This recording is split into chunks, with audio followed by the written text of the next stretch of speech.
Broadcasting live worldwide. Ladies and gentlemen, from the studios in the wrestling capital of the South, it's another terrific episode of The Binge Buster Show. Please welcome your host, Tony Binge. Hello, everyone. Welcome to The Binge Buster Show, coming to you right here in the studios of Charlotte, North Carolina. It's been a little bit since we've had a podcast, and I'm excited to be back. And before we get too deep in this podcast, I need to bring on my co-host.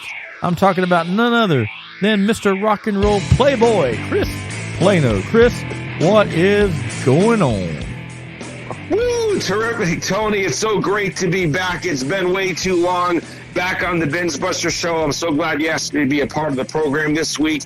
The holiday season is upon us, and boy, the pro wrestling scene, the independent wrestling scene, and the music scene, all on fire as we head into 2023. It is wide open. I know we got some big some big wrestling news to talk about later on in the show.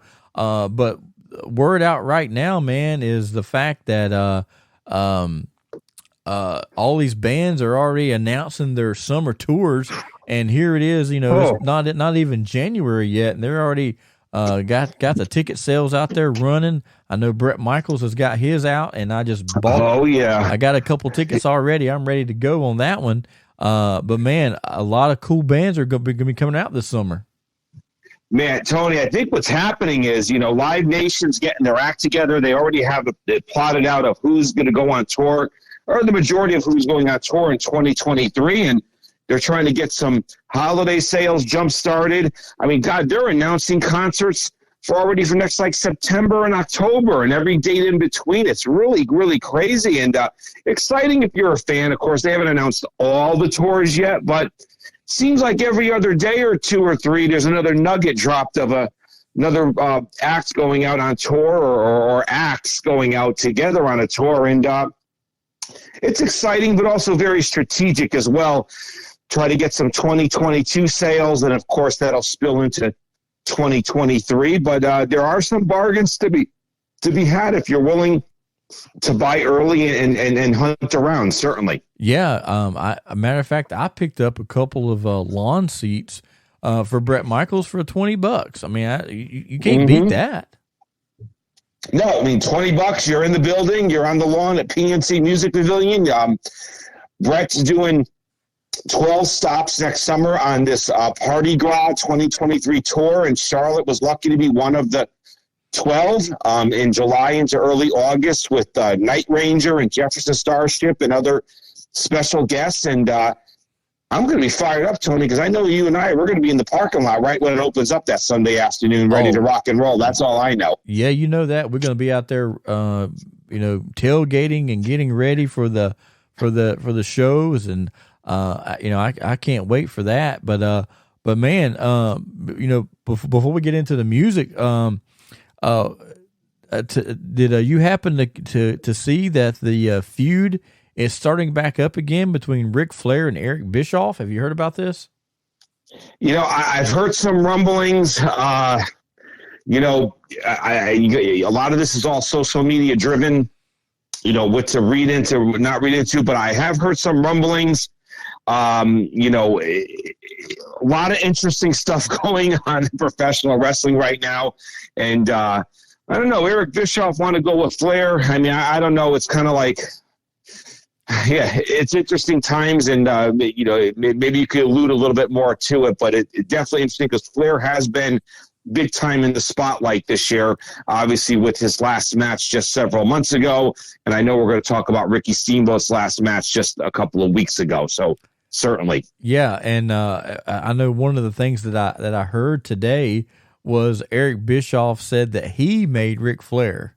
And I kind of find that, oh my God, that was my exact sentiment when I heard that Eric Bischoff said that he made Ric Flair.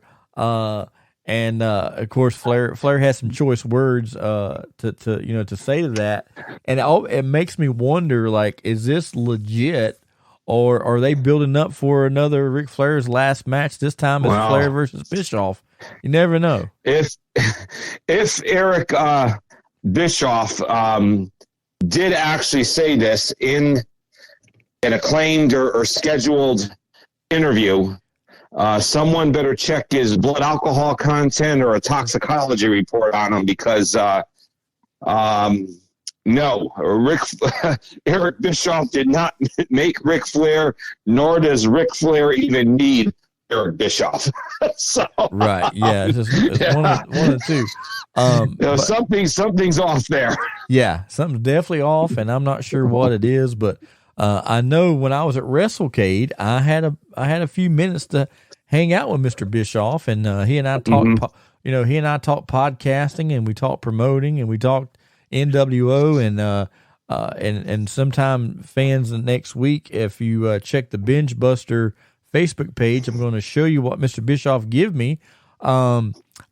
Chris, it's pretty amazing. He gave me a WCW Eric Bischoff worn announcer's button-up shirt, and he signed it, Eric Bischoff, NWO.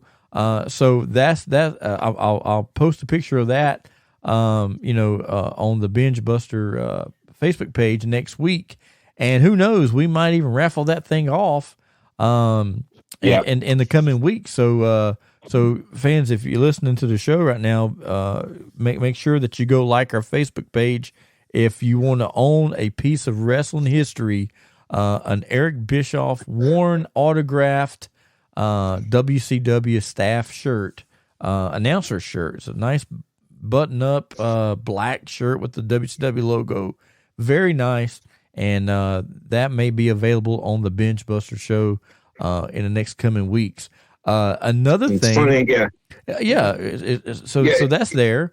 But something else exciting, Chris, the Binge Buster show is actually going to have some. I know we've been talking about this for weeks and weeks and weeks, but we're getting real close to finalizing everything. But I have been in talks and negotiations with Slam Buddies, and they are making a Binge Buster show Slam Buddy that will be available. I was hoping to have it available before Christmas, but Slam Buddies have gotten slammed with business, and but he did tell me that ours will be coming pretty soon.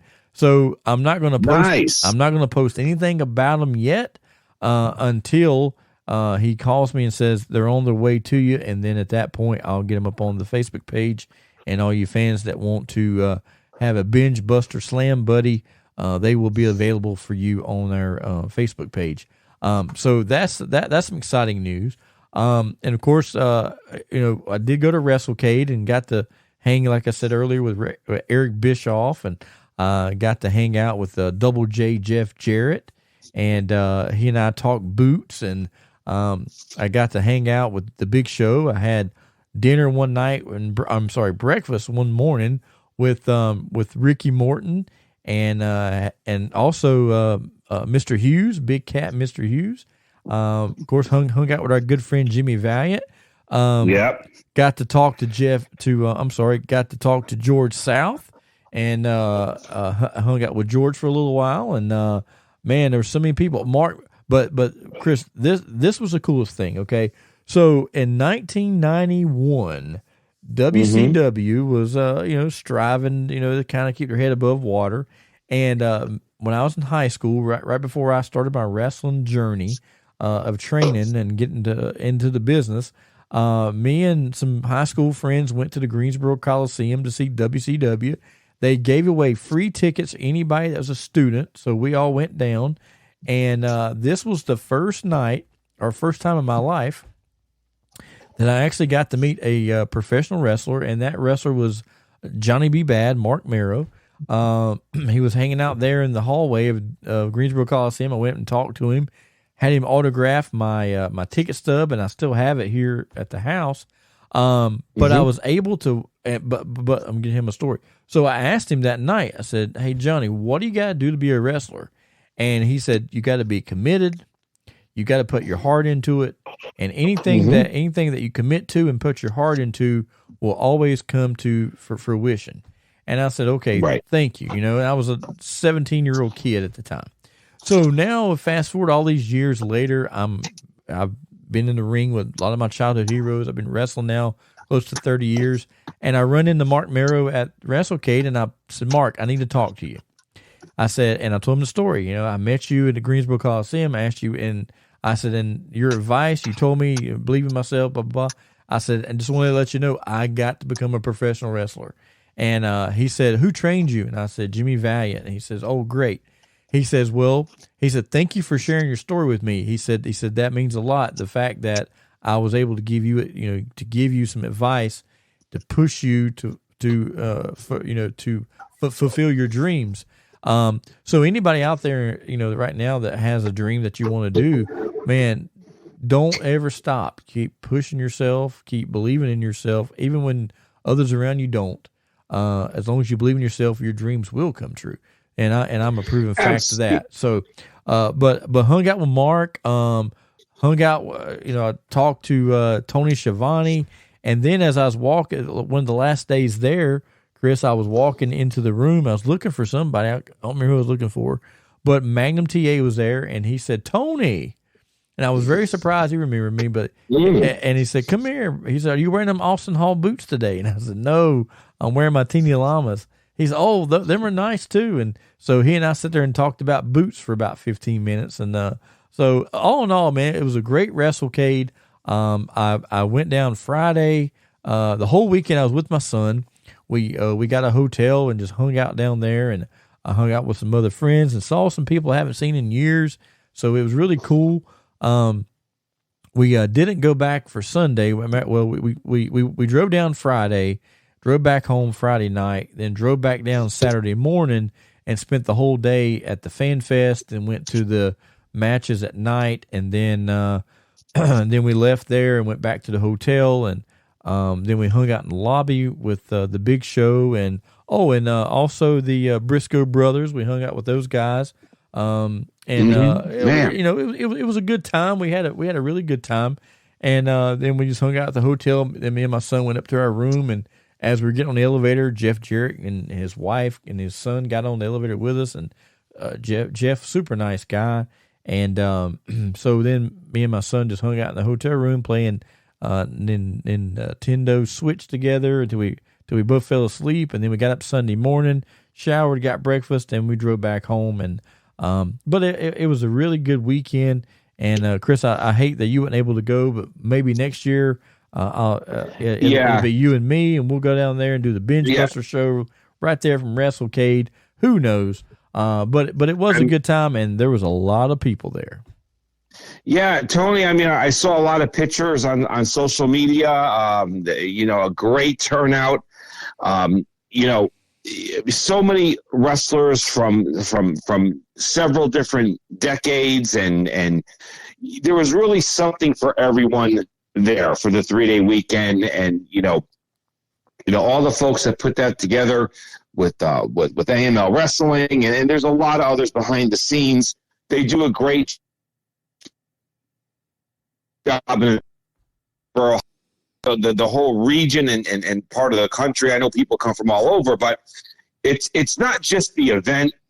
The event also has an economic impact for that weekend in the Winston-Salem area with hotels and restaurants and businesses that benefit from the people that are spending money in addition to attending the event. So, all in all, kudos to everyone from top to bottom. And I'm glad you had the chance to spend it with your son. Those will be memories that'll last for a lifetime. And,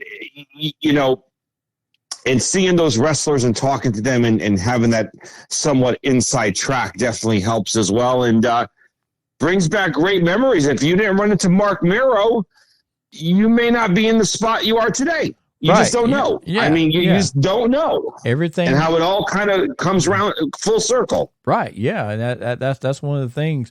And then another cool thing, I forgot this part. I get on the elevator, like me and my son were, we're going back up to the room to hang out before the big match that night. And I'm on the elevator and I look over and I'm like, where's Matt? I said, what's up, Matt? He goes, hey, Tony, how are you? Matt Hardy. and I look over and I'm like, that's Champagne with him. And then and there were a couple other marks on the elevator with us. And of course I wasn't going to say anything to Champagne because I didn't know him that well. You know, I know he was a big star for your organization, you know, NDW. But we were sitting there and I was talking and then this Mark's like, "Hey, aren't you Champagne?" And he's like, "Yeah, how do you remember me?" He goes, "Oh man." And the guy starts talking and he goes, "I used to watch you wrestle for NDW, you know." And then and I look over. Oh no, really? Yeah, Come on now. Yeah. And I said, that's kind of cool because the promoter from NDW and I, we do a podcast together. And Champagne says, "You talking about Plano?" I said, "Yeah." He goes, "Oh man, I ain't heard that name in years." And Jeff was putting you over too. Jeff's like, "Oh man, we used to work for him all the time." So I thought that was really cool. That this Mark remembered Champagne from NDW. So that was that puts us. Yeah, it puts a smile on my face, Tony. I mean, you know, that was an era. That was a window. I'm going to use the word a window of opportunity when those guys were wrestling for, and they were wrestling for other promotions as well. But when they were with me, it was, you know, Matt and Jeff and Amy Dumas, Lita and Champagne and Otto Schwanz and Toad and all those guys. I mean, and the list goes on and on. I'm probably missing a couple here and there. I know I'm missing another one or two easily. But boy, I mean, just where they went with their careers and how everything, again, it all comes full circle at the end of the day.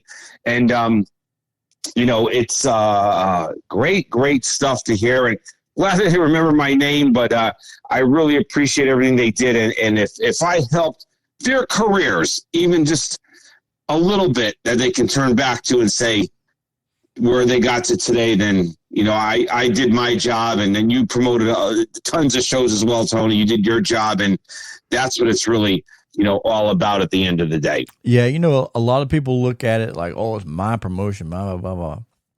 But, you know, at the end of the day, as a promoter, we not only, you know, gave people jobs and gave them something to do, but we also entertained the people. We gave the people entertainment they were looking for. Right. And for them to remember it, you know, 20, 30 years later, it says that we did our job the right way. You know what I mean? Yeah.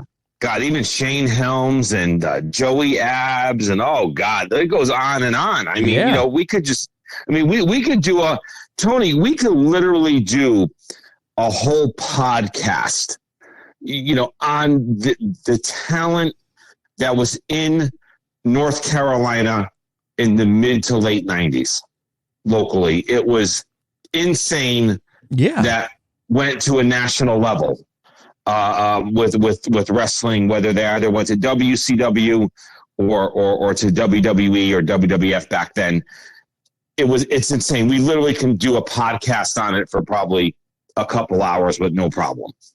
Yeah, without a doubt, because you know, and it still is, but a tremendous amount of talent comes out of the Carolinas. I mean, gee whiz, look at the big tag team on TV now, FTR, Carolina boys, man. You know, right out of the Carolinas, and you know, they're doing really well for themselves. I know they just had a big match with the Briscoes, and I think they end up losing the Ring of Honor tag titles to the Briscoes. Now, are they going back to WWE? Who knows? I don't think so, because I think that they prefer working for AEW because AEW lets their talent go work independent shows where WWE would not, you know, allow something like that to happen. But all in all, you know, a lot of talent has came and is still coming from the Carolinas. And I think, you know, and I'm not saying, well, I am saying a lot of it has to do with the wrestling schools, I think, that are based here in the Southeast. Yeah. And, you know, who's doing the training from day one. And there's a wrestling school on, you know, I'm not saying every other block, but I think the caliber of trainers in this area that help develop this future talent, I think is a testament to what's coming out of the southeast part of the United States. Now, there is talent coming from other areas, don't get me wrong, but I think the testament to the wrestling schools in this area have to do, when you think about it, to the history of wrestling in this area, of what the NWA was, and Florida Championship Wrestling, and Georgia Championship Wrestling, and Smoky Mountain, and Memphis, and a lot of that plays into it. Of these were the territories back then, and you still have these wrestling schools around. Not that it's territorial anymore, but they're still breeding this young talent that are getting their crack on the national scene. FTR, current example, and there's others. Yeah. As well. I mean, it's out there, and it just keeps growing and growing. All the people that are, all the talent that has came from the Carolinas, and made mainstream news. So, a lot of great people, a lot of great talent comes out of the Carolinas for sure. Yeah, I mean, Morton's running his own school, right? George South's running his own school, and those guys are going to train you right. I mean, they're going to train you not only so you could be successful in the ring and out of the ring, but also to protect yourself as well. Yeah. And not maybe even make the same mistakes that they made, back in the day, because it's a different animal today as well versus when they came into the business. But at the end of the day, it's still 1, 2, 3 at the end of the match. Yeah. But it is somewhat of a different animal as well. Yeah, it really is. Now, fans, we're gonna take a really quick break, commercial break, and when we come back, Chris and I are going to be talking more behind the scenes wrestling news coming up after this brief announcement.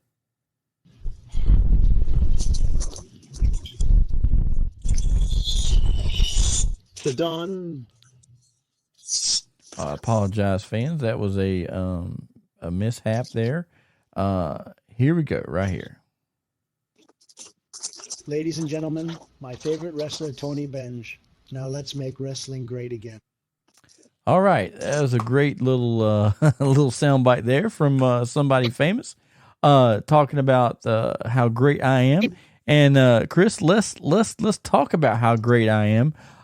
This past Saturday, the NAWA had a big event outside. It was a little bit cold. But a lot of people still came out to see the matches and do the ugly sweater contest right there at the Resident Culture Brewery in downtown Charlotte. Great crowd, great matches on hand. And Chris, sometimes I like going here and I like to have fun and all this kind of thing. But I'm at the age of in my career now. I feel like I've done everything that I can do, but at the same time, I don't want to be like, okay, I've done it all. I'm going to go home now. Now I'm starting to become more challenging, I guess is a good word. I look around the dressing room and I see all these young guys, and they look up to me as I'm the veteran in the locker room, and they'll have their match and they'll come back to me and say, hey, what do you think about my match? And I'll tell them, next time do this, or I loved it. And but this past Saturday, I wrestled this guy named Ted, and he and I have never had a match together, and I was excited to actually work with him. And of course, now I've got the NAWA has put me. I've got a manager now, so I've got a mouthpiece. And so I told the guy Ted, I'm like, okay, listen, all these other guys are going to go out here and they're going to kill themselves and they're going to do 1,000 spots and they're going to do this and they're going to come off, the top of the tallest Christmas tree. But what I want us to do is focus on 80s wrestling, the comedy with the mixed in with the seriousness, and just give the people everything. And so we did. So I made a little gimmick and I gave it to my manager and I'm like, hang on this and we'll try to use it in the match. And Ted and I went out there and we tore the place down. We had the people from the minute we got in the ring till the minute we left, and they never died down. They was never quiet. They were always either laughing at me or they was pissed off at me. And I got the greatest compliment. A couple of days later, the promoter sent me a text and said, "Hey, just want to let you know, I watched the show and you guys had the best match on the card because you had the people the whole time." And it wasn't hard because the things we did, we interacted with the people. We didn't just get in there and do our moves for no reason. Everything we did, we made sure that what we did was going to get a crowd was going to get a crowd response.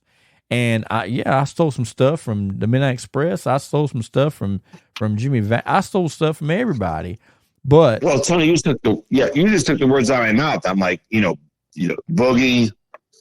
Boogie came to mind. Yeah. When you were just talking, hey, ref, he pulled my hair. Hey, ref, he pulled my tights. Hey, ref, he's holding on. Or whatever you're doing. Yeah. It's good to get the crowd involved. And you're extending the match. Yeah. At the same time, whatever the time limit you're told, you're up against 15, 20 minutes, whatever your time limit is. But at the end of the day, you're kind of putting each other over at the same time. Yeah. And building something, because you probably really didn't have any storyline going into the match. No, it was basically like a house show kind of deal. Right. But the cool thing was we told a story with our match. We started the match out, I was the cocky heel. I'm telling the people to be quiet. I get up in the ring and I go to step in. My toe gets caught up in the rope and I trip and fall on my face. They start laughing at me. Well, you quit laughing at me. You quit. If you people don't stop laughing, I'm leaving. Well, guess what? They didn't stop laughing. They made them laugh louder and they made them say more things, which is what I wanted them to do. Right. And then the story we told was no matter, I'd put the guy in the arm bar, he outsmarted me. I put him in the waist lock, he outsmarted me. So he was always a step ahead.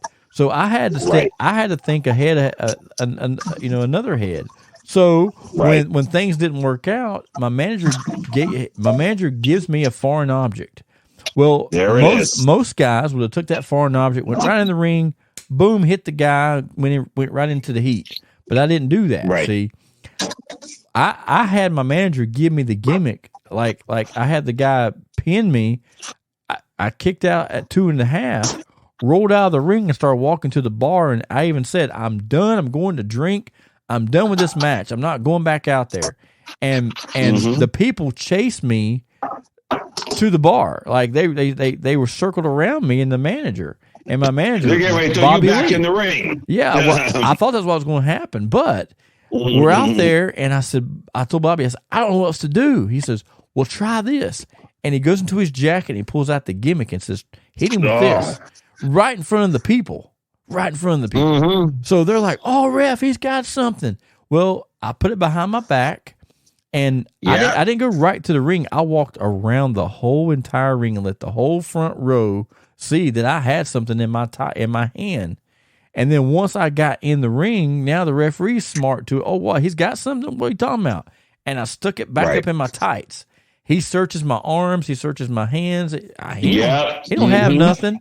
Manager gets up on the apron, draws the ref's attention. I pull it out, hold it up in the air, let the people see I got it, and boom, and I went to work. And they're going crazy. And they were about ready to riot that place. They were so mad that the referee didn't see that I had this thing, and I'm beating this guy up with it, And then you're doing all the old tricks. I mean, the boot and the tights under the armpit. I mean, we did it all. That's back to 70s and 80s there. House shows. I mean, that's what you did. Yeah. And then because by doing that, you're getting the people involved. You're not just doing the moves, but what you're doing is you're creating emotion. You're creating that, you're making the people hate you. You're making the people mad at you. Right. And not only me, but the referee too, because they're like, why can't you see what we see? Our referee's like, I don't see what you're talking about. Right. And then for the finish was even better. So, I missed something in the corner, and the ref comes to check on me, and the guy's making his comeback, and he comes to splash me, and right as he comes to splash me, I grab the referee and pull the referee in. Boom, referee gets squashed. Then I'm like looking at the ref, I don't know what happened. I turn around, boom, he hits me with his finisher. He covers me. 1, 2, 3, 4, 5, 6. No referee. My manager gets up on the apron, or actually comes in the ring like he's going to hit him with his cane. The guy boots my manager and grabs him by the collar, but forgets, he's got a cane in his hand. I didn't see that. Throws the cane to me. He punches out my manager. I pick the cane up. He turns around, boom, right in the head, lights out. We get the referee up, 1, 2, 3, and that place went absolutely insane. And I left with the win, and I left with heat, because this guy Ted is going to be out for the next 2 months with surgery. So the promoter said, right now Tony and his manager are really getting momentum. Let's put them over, but put them over in a cheating kind of way, so that when Ted comes back, Ted is still strong. And see, that's the psychology of it. That so many people now that are running shows, they don't get that part. They don't get the part that you've got. Right. You got, wrestling is based off emotions, and if you're not pulling every emotion possible, then you're missing out.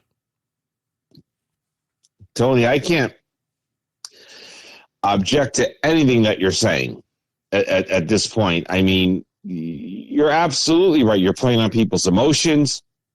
You're telling a story, whatever that story may be in the ring, whether you're the good guy, you're the bad guy, you're the referee.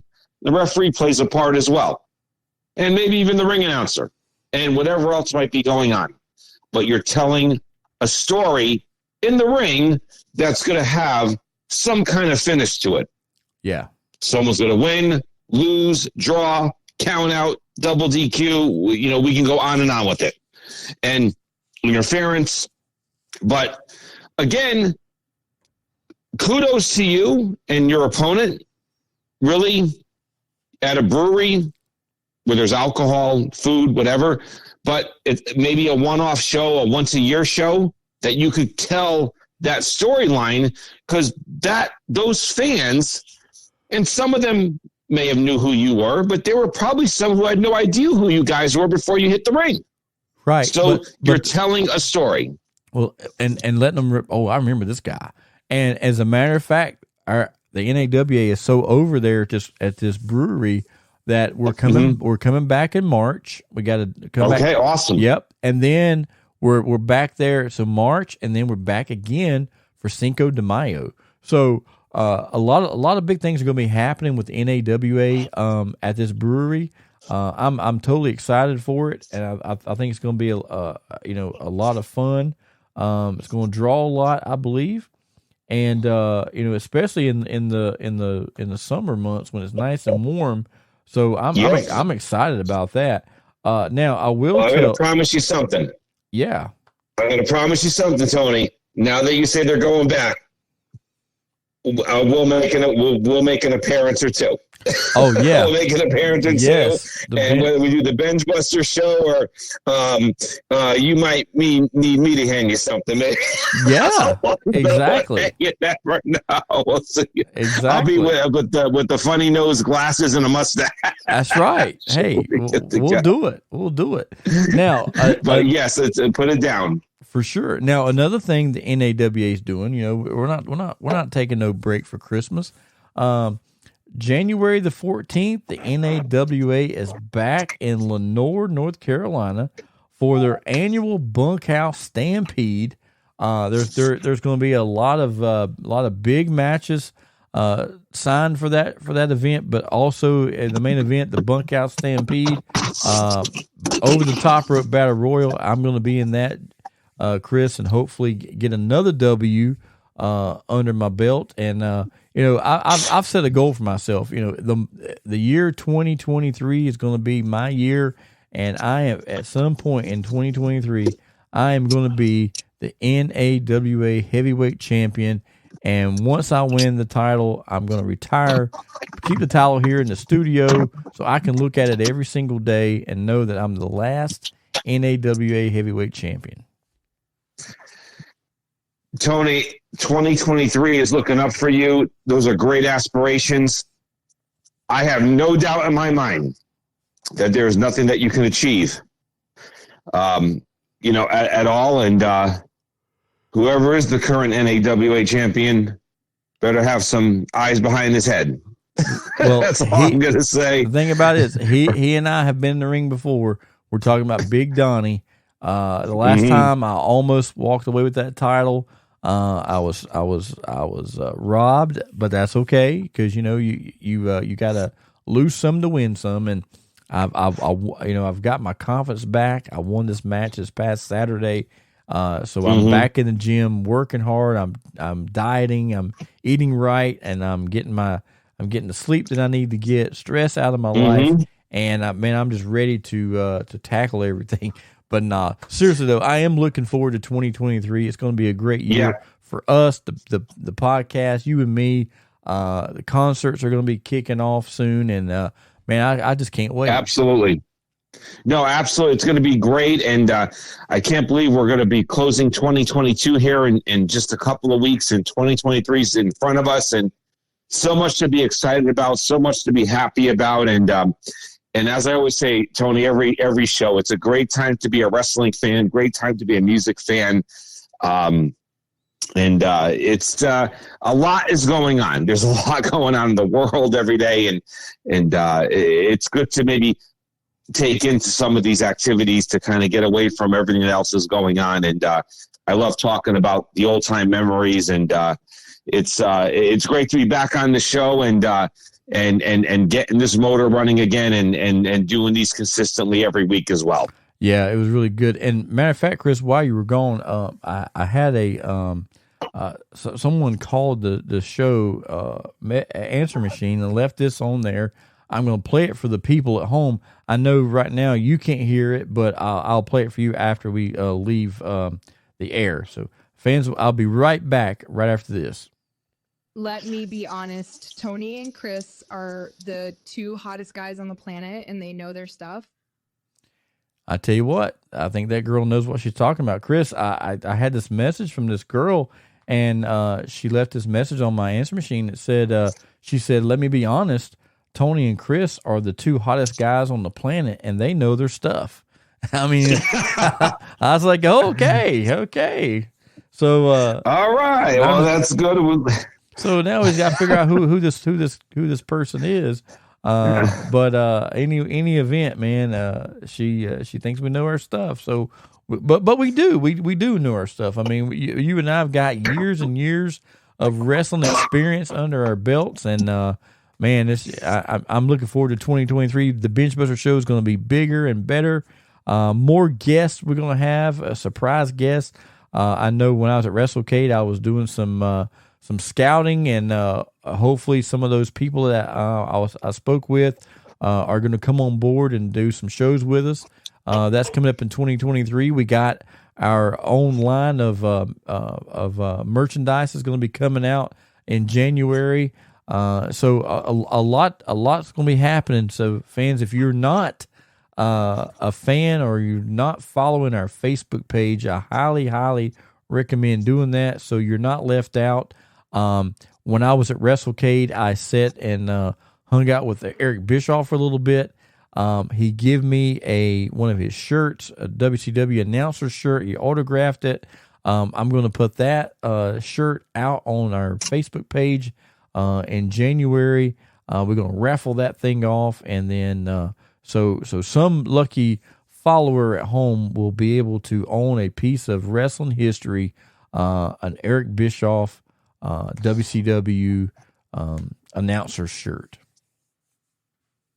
Man, that is great. What a great piece of history. And Tony, I'm excited about items you have coming in for the Bench Buster show. If you need me to autograph anything at a time, or you want to put your autograph on it as well, we'll get them in the mail to the fans. And it really, at the end of the day, Tony, it's all about the fans. And I appreciate the fans listening, whether you're listening to our whole podcast, a portion of it, whatever it may be.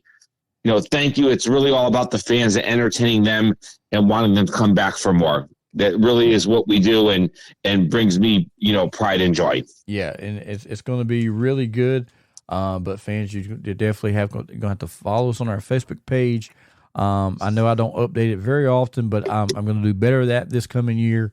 But like I said, in the next few weeks, merchandise is going to be available. Eric Bischoff, WCW autographed announcer shirt will be available. Only one. So we'll get that out there, and all that's coming up next year. Chris, you got anything going on this week, or you just laying low and taking it easy? Boy, it's a wild time. We are preparing for the holidays. Our own very own Carolina Panthers have a big game this Sunday with the Pittsburgh Steelers at home, and but no, this might be a little calm down weekend, and we'll get into the holiday week and then into the New Year week. So going to try to get some stuff done around the house, spend some time with my dog, and see some friends as well in the area, and, kind of just take it easy. And we're going to roll into the new year. And I'm really excited about next year. I think we're going to go into more normalcy. I know we're still talking about normal a little bit. Yeah.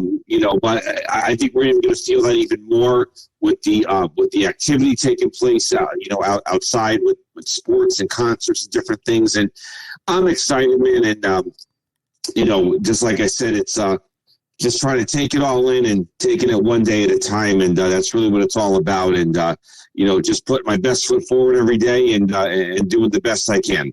Yeah, I'm looking forward to it. It's going to be a definitely a good year. And next week we're going to be right back at it with another better subject, and maybe have a guest on next week. But I know this week it was kind of a catching up episode where Chris and I are just kind of breaking things down and telling you where we've been and what we've been doing.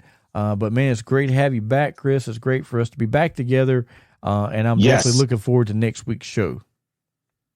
Absolutely. Looking forward to it, Tony. And we're going to roll into the new year. And we may, maybe look back on 2022, maybe have a little best of episode, or maybe even a little segment on what we saw this past 12 months. And there's always a lot to talk about and reflect on. But again, thanks to all the fans for listening. And we'll look forward to seeing you in the coming week as well. Sounds good. Well, fans, for Chris, I am Tony. We will see you next week here on the Binge Buster Show. Thank you for listening to the Binge Buster Show. Make sure you like us on Facebook and download us on your favorite podcast platform.